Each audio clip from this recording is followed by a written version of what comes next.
지금 이 자리에 예배를 드리러 오신 모든 분들을 주님의 이름으로 환영하고 축복합니다. 우리 함께 이 시간 기도함으로 하나님 앞에 예배 드리도록 하겠습니다.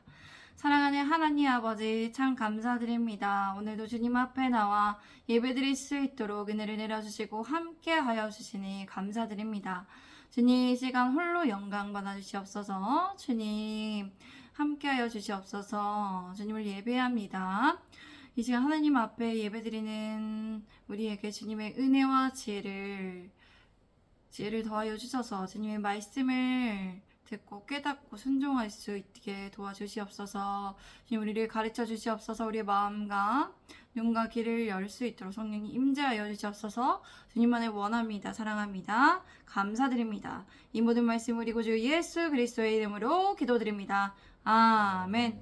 오늘 설교의 주제는 하나님께 선택받았습니다. 우리는 하나님께 선택받았습니다입니다. 제가 16절에서 요한복음 15장 6절에서 19절까지의 말씀을 읽겠습니다. 너희가 나를 택한 것이 아니요 내가 너희를 택하여 세웠나니 이는 너희로 가서 열매를 맺게 하고 또 너희 열매가 항상 있게 하여 내 이름으로 아버지께 무엇을 구하든지 다 받게 하려 함이라. 내가 이것을 너희에게 명함은 너희로 서로 사랑하게 하려 함이라. 세상이 너희를 미워하면 너희보다 먼저 나를 미워한 줄을 알라. 너희가 세상에 속하였으면 세상이 자기의 것을 사랑할 것이나 너희는 세상에 속한 자가 아니요 도리어 내가 너희를 세상에서 택하였기 때문에 세상이 너희를 미워하느니라. 너희가 나를 택한 것이 아니다.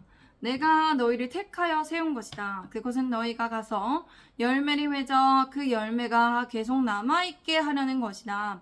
그러므로 너희가 무엇이든지 내 이름으로 구하면 아버지께로부터 다 받게 하려는 것이다. 내가 너희에게 명령하는 것은 이것이다. 너희가 서로 사랑하여라.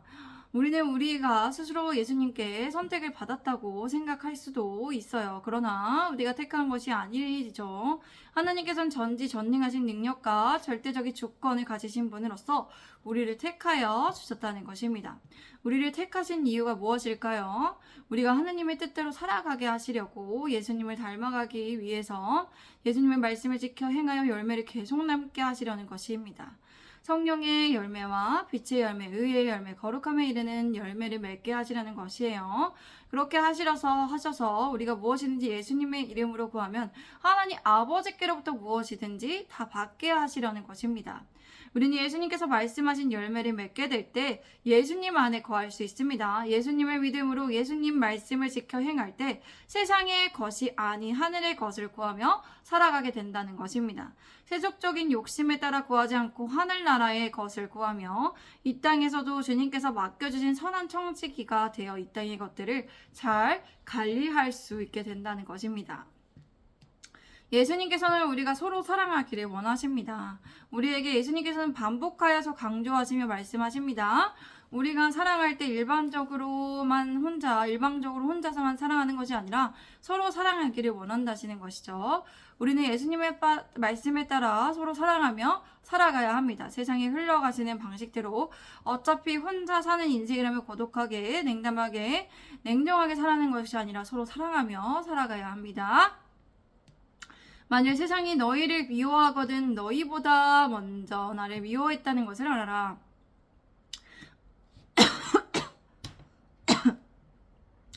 만일 너희가 세상에 속해 있다면 세상이 너희를 자기의 것으로 여기고 사랑할 것이다. 그러나 너희는 세상에 속한 자가 아니다. 오히려 너희가 너희를 세상에서 가려서 택하였기 때문에 세상이 너희를 미워하는 것이다. 세상은 성도들을 미워할 수밖에 없어요. 예수님께서는 세상에서 미움을 받으셨습니다. 예수님께서 하늘에 속한 존재로 살아가셨기 때문이에요. 예수님께서 하시는 일은 세상이 싫어하는 일이었기 때문입니다. 세상은 죄로 인해 파멸되고 타락한 곳이기 때문이에요. 세상은 대다수 사람들은 하나님과 동떨어져 누구의 지배 아래에 있을까요? 사단의 지배 아래 영적인 무지에 있고 진리와는 눈이 먼 자들로 이루어진 곳이기 때문입니다. 여전히 그렇습니다. 우리가 만약 세상에 속해 있다면, 마귀에게 속해 있다면 세상은 우리를 자기의 것으로 여기고 사랑한다는 것이죠. 그러나 우리는 세상에 속한 자가 아닙니다. 우리는 하나님께 속해 있는 하늘의 시민권이 있는 사람이기 때문에 세상이 우리를 영적으로, 감정으로, 말로, 행동으로 미워할 수 있습니다. 우리는 세상에 속해 있지 않고 예수님께로부터 선택을 받은 자들로서 하나님께 속해 있는 자들입니다. 그러므로 우리는 이 땅에서 마땅히 구별된 삶을 살아가야 한다는 것입니다. 제가 20절에서 23절까지 말씀을 읽겠습니다. 내가 너희를 종이 주인보다 더 크지 못하다 한 말을 기억하라. 사람들이 나를 박해하였은즉 너희도 박해할 것이요 내 말을 지켰은즉 너희 말도 지킬 것이라. 그러나 사람들이 내 이름으로 말미암아 이 모든 일을 너희에게 하리니 이는 나를 보내신 이를 알지 못함이라. 내가 와서 그들에게 말하지 아니하였더라면 죄가 없었으려니와 지금은 그 죄를 핑계할 수 없느니라. 나를 미워하는 자는 또 내 아버지를 미워하느니라. 내가 너희에게 종이 주인보다 더 높지 않다고 한 말을 기억하라. 사람들이 나를 핍박하였으니 너희도 핍박할 것이다. 또 사람들이 내 말을 지켰으면 너희 말도 지킬 것이다. 그러나 우리는 예수님보다는 큰 핍박을 받지 않아요. 우리는 주인보다 크지 않는 존재입니다. 우리가 예수님께 속해 있기 때문에 사람들이 예수님을 핍박을 받는 것처럼 우리도 핍박을 받을 수밖에 없는 우리가 존재입니다. 우리가 이제 이 시대에 살면서 말로 어떠한 행동으로 예수를 믿는다고 해서 핍박을 받지 않습니다. 예전에는 말로 핍박을 받았습니다. 제가 20대 때는 예수님 믿는다고 해서 말로 예수쟁이라고 말을 하면서 예수쟁이 별로라고 하면서 예수쟁이라서 별로 싫다고 하면서 그런 식으로 얘기를 했습니다. 그러나 지금은 그렇게 얘기하는 사람이 없어요. 그러나 감정적으로, 영적으로 그들이 예수님을 모르기 때문에 우리를 핍박할 수 있습니다. 이게 느껴질 수도 있고 안 느껴질 수도 있죠. 그러나 너희가 내 이름을 믿는다고 해서 이런 모든 일을 너희에게 할 것이다. 그것은 그들이 나를 보내신 분을 알지 못하기 때문이다. 만일 내가 와서 그들에게 말하지 않았더라면 그들은 죄가 없었겠지만 그들은 이제 자기 죄를 변명할 길이 없다. 나를 미워하는 사람은 내 아버지께서 미워한다. 우리가 예수님께 속해 있으므로 예수님을 믿음으로 인해서 우리에게 핍박을 주는 이유는 그들이 하나님에 대해서 알지 못하기 때문이에요. 영적으로 무지하기 때문이에요. 하나님께서는 영이신 분으로서 그들은 영은 눈에 보이고 듣는 것에만 집중하기 때문에 영적으로 무지하기 때문에 그렇게 행한다는 것이죠. 예수님의 말씀을 듣고서도 거부하는 죄는 자의 죄는 결코 핑계를 댈 수 없습니다. 이제 사람들은 율법에 따라 심판을 받지 않고 하나님께서 보내신 예수님을 믿는지의 여부에 따라 심판을 받게 되는 우리의 시대가 그렇게 살아가고 있다는 것이에요. 그러니까 예수님을 믿지 않는 사람들은 심판의 영역에 있는 것이에요. 우리 함께 24절에서 27절까지의 말씀을 읽겠습니다. 시작. 내가 아무도 못한 일을 그들 중에서 하지 아니하였더라면 그들에게 죄가 없었으려니와 지금은 그들이 나와 내 아버지를 보았고 또 미워하였도다. 그러나 이는 그들의 율법에 기록된 바 그들이 이유 없이 나를 미워하였다 한 말에 응하게 하려 함이라. 내가 아버지께로부터 너희에게 보낼 보혜사 곧 아버지께로부터 나오시는 진리의 성령이 오실 때 그가 나를 증언할 것이요 너희도 처음부터 나와 함께 있었으므로 증언하느니라. 내가 만일 아무도 행하지 못한 일을 그들 가운데에서 행하지 않았더라면 그들은 죄가 없었을 것이다. 그런데 이제는 그들이 내가 한 일을 보고서도 나와 내 아버지를 미워하였다. 그래서 그들은 율법에 그들은 이유 없이 나를 미워하였다고 기록한 말씀이 이루어진 것이다. 여기에서 예수님이 말씀해서 아무도 행하지 못한 일이란 예수님께서 행하신 표적들을 말합니다. 예수님의 행하신 표적들은 자연 법칙에 따라 하신 것이 아니라 신적 전능함으로 이렇게 행하셔서 보이셨죠. 그런데 사람들이 이런 신적 표적을 보고도 예수님이 하나님께서 보신 메시아이심을 믿지 않았습니다. 그러므로 그들에게는 죄에 대한 책임을 영원히 피할 수 없는 결과가 있었습니다. 머물러 있을 수밖에 없어요. 예수님과 관련되어 있는 모든 일은 그냥 일어나는 일들이 없었습니다. 하나님께서는 모든 일을 알고 계셨고 성경의 말씀을 이루심으로 하나님의 말씀이 거짓이 없고 온전히 성취됨을 이렇게 말씀해 주셨습니다. 내가 아버지께로부터 너희에게 보낼 보혜사 곧 아버지께로부터 오시는 진리의 성령님이 오시면 그분이 나에 대해 증언해 주실 것이다. 너희도 처음부터 나와 함께 있었으므로 내 증인들이 될 것이다. 보혜사 성령 하나님께서는 예수님과 하나님 아버지로부터 파송을 받으십니다. 하나님께서는 하나님 아버지의 뜻을 다 이루셨을 때 성부 하나님께서는 진리이신 성령님을 보내주셨습니다. 그래야 성령 하나님께서는 예수님의 말씀을 증언하여 주셨어요. 증언하여 주시고 계세요. 예수님께서 어떤 분이신지를 우리 안에 내주하고 계셔서 성령님께서 친히 알려주신다는 것이에요. 우리가 직접 예수님을 만나지 못했고 예수님의 말씀을 직접 듣지 못했고 보지 못했지만 어떻게 우리가 예수님을 알 수 있어요? 예수님의 말씀을 그냥 우리가 문자적으로만 기록된 것을 알 수 있는 것이 아니라 우리 안에 내주하고 계시는 성령님께서 알려주시기 때문에 예수님을 증언하여 주시기 때문에 우리가 예수님을 믿고 의지하고 예수님을 닮아갈 수 있도록 인도하여 주신다는 것입니다. 제자들은 예수님과 함께하며 주님의 공생의 기간 직접 예수님의 가르침을 듣고 보았어요. 그러나 그들은 성령을 받은 후 성령님의 인도하심을 받아 예수 그리스도의 증인이 되어 강하고 담대하게 주님의 뜻을 따를 수 있게 되었습니다. 그들이 성령님을 받지 못했을 때는 강하고 담대하게 사역할 수 없었어요. 그렇기 때문에 성령님의 역할이 굉장히 중요하다는 것이 성령 하나님이 보내주셔서 우리 안에 내주하고 있다는 것은 굉장하게 엄청난 것이라는 것을, 엄청난 우리는 선물을 받았다는 사실을 기억해야 합니다. 오늘 설교의 주제는 우리는 하나님께 선택받았습니다입니다. 우리가 하나님의 자녀가 된 것은 예수님의 제자로 살아갈 수 있는 이유가 뭡니까? 서로 사랑하며 예수님의 명령을 말씀하여 지킬 수 있는 것이 무엇일까요? 우리가 하나님께 선택을 받았기 때문이에요. 우리가 먼저 선택한 것이 아니라 모든 것을 아시고 불가능이 없으신 하나님께서는 절대적인 진리이시며 절대적인 주권을 가지신 하나님께서 우리를 직접 우리가 어떠한 사람인지를 아시고 선택하셨기 때문이에요. 선택하여 주셨기 때문입니다. 그렇기 때문에 우리의 삶에 고난과 역경이 있을지라도 하나님께서는 우리를 끝까지 책임져 주십니다. 예수님을 믿음으로 예수님의 말씀을 지켜 행할 수 있도록 도와주시고 이끌어 주신다는 것이에요. 그렇게 우리가 선택하여 주신 하나님의 은혜에 반응하여 우리는 우리에게 부여된 자유의지를 가지고 우리를 로봇처럼 만들지 않았어요. 로봇에게 명령된 의식에 따라, 인식에 따라 로봇은 행동을 하는데 그것에 따라 우리가 바로 행동하는 게 아니라 우리가 자유의지를 가지고 있기 때문에 우리가 그 말씀에 따라 우리가 자유의지로 선택해서 그 말씀을 지켜 행해야 한다는 것입니다.